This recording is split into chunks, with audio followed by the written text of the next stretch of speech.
Assalomu alaykum hurmatli obunachilar. Yine zakaslı temir eshik darvozalarimiz tayyor oldu. Görüp bahasını beraberasizlar. Arzumam bir mehnatimiz qadrlab bir like'larni basıp kanala abone olup qo'yishni unutmanglar. Görüp kuzatib boraverasizlar. Bu eshikimizga keladigan bo'lsak, nejekalar basıp ishladik buni. Zamoklar ham yine shohona 5 keldi zamok yine original.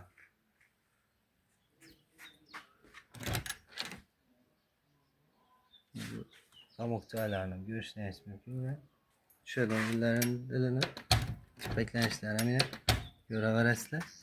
Esas olarak usta aşağı bir xiyli.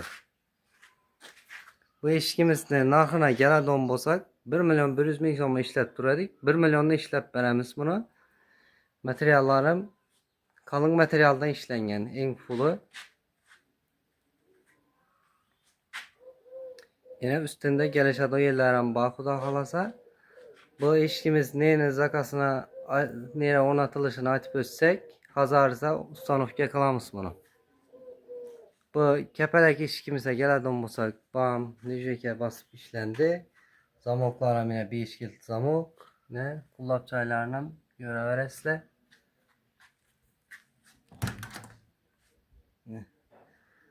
Arkalar ham yine o'zining seyitinde bo'lib ishlandigan shurup joylari ham beklendi. Açık beklenişler ham yine ko'raverasizlar, sesler yok ya. Bunun narxı ikisinin narxı bir şu 1 milyondan ishlab beramiz. Narx kvadrat metri dastavki ustanovkasi içinde hemen narsasi üstünde gelişadigan yerleri bor, xudo xolasa.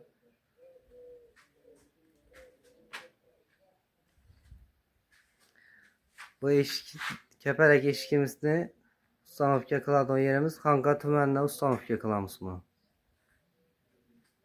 Bu darvozamizga keladigan bo'lsak yine bu yani bunun zamoklari şu 5 kilit zamok.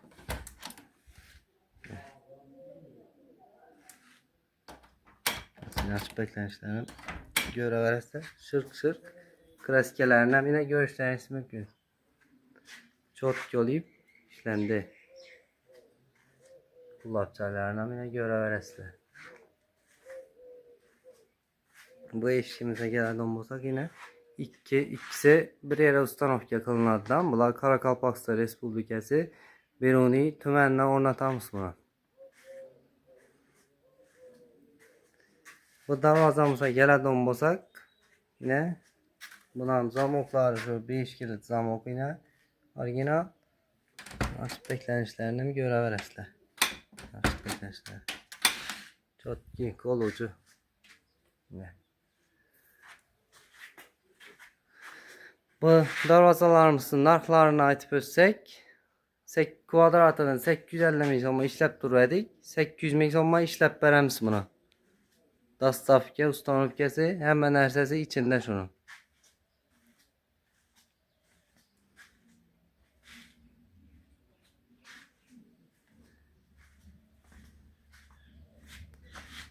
Asal hurmatli obunachilar, kema shunday eshik darvozalar kerak bo'lsa murojaat qilaverasizlar. Telefon nomerimizni ekranda qoldiramiz.